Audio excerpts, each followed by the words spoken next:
هل أنتم متحمسون لرؤية مستقبل الروبوتات؟ لقد كشفت شركة Hugging Face النقاب عن SO101، وهو ذراع روبوتي قابل للطباعة ثلاثية الأبعاد بسعر يبدأ من $100 فقط.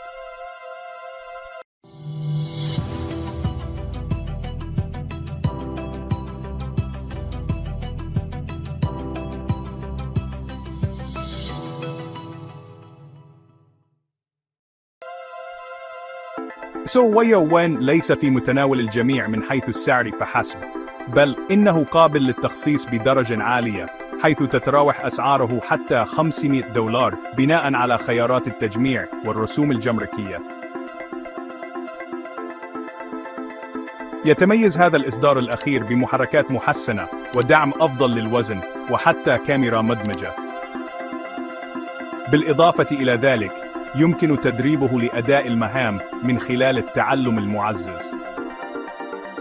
لقد أرست Hugging Face بالشراكة مع أسماء كبيرة مثل The Robot Studio وPartabot معايير جديدة في مجال الروبوتات.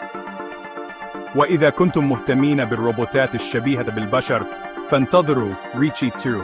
إنه وقت مثير لعشاق التكنولوجيا في كل مكان. شكرا لمشاهدتكم. إن أعجبك الفيديو لا تنسى الضغط على زر إعجاب، وأرجو التفضل بأي طلب في مكان التعليقات، وأعطنا رأيك حتى نتحسن للأفضل، وفعل الجرس ليصلك إشعار بكل فيديو جديد. يشرفني انضمامكم لأسرة تعلم الحلول بتقنية، وذلك بالضغط على زر الاشتراك، فمعظم المشاهدين في قناتي هم غير مشتركين.